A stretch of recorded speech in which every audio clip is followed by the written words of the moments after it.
We focused on an area called the Glitters, which is a small range that's in the high country in northern Wales. The thing we liked about the Glitters is that it's a really pretty severe alpine environment when you get weather moving through, as it was during the week that we were there. You're well above tree line, you're exposed to pretty significant winds. I think our wind meter actually broke on a gust of 27 miles per hour, and we know that we had some gusts that were in the 40s. That's pretty zesty. It's windy! Climbing up from the trailhead to the top of the Glitters, there was a really rugged section of rock that was totally glazed over with just the right combination of ice/wind.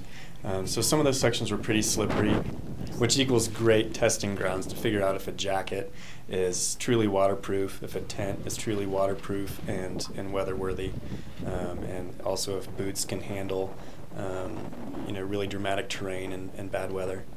The Glitters are really beautiful. They remind me of the Rocky Mountains, actually. A lot of exposed above tree line terrain, beautiful alpine lakes, and these dramatic peaks, even though they're not that high.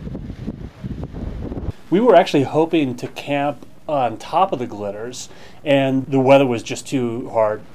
We were having a hard time standing up once we summited the first peak.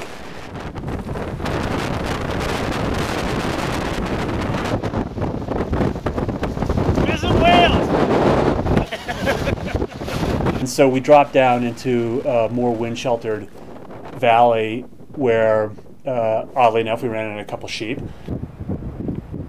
Being up on top of the Glitters on the second day, where the winds were a little bit calmer, was pretty cool. There was a great moment about an hour before sunset, but the rain stopped for a little bit and the light got really nice, and Steve, Howe, and I and one of the guides were out. Saw the clouds break up and could see all through the Snowdonia Valley, and it was just beautiful. I was surprised how out there you could feel when you were relatively close to civilization, close to roads. It really felt ancient, more so than any place I've hiked in the States. It just felt like fairies and Gandalf might pop out of a gully somewhere. Our guides, actually, when we told them that we wanted to go and camp a couple nights and backpack, kind of looked at us quizzically like, what's wrong with you guys? And we discovered after we got to the pub exactly what was wrong with us. You said there's a pub up there? Yeah. Well, the nice thing you can think about or fantasize about tonight is that when you drop down tomorrow, if you saw on the coach on the way past, you camp 50 metres from the pub's front door, and inside is an open fire. So that's the sort of incentive throughout the day. So that's more than 24 hours away, right? Yeah. Yeah. It did make you feel like, we're cheating because we get to have beer at the end of the day.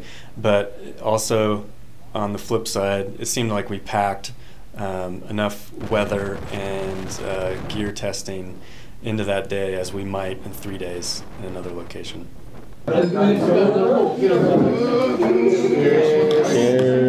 the combination of light and dark beers we have too. Thank you. Thank you. Thank you very much.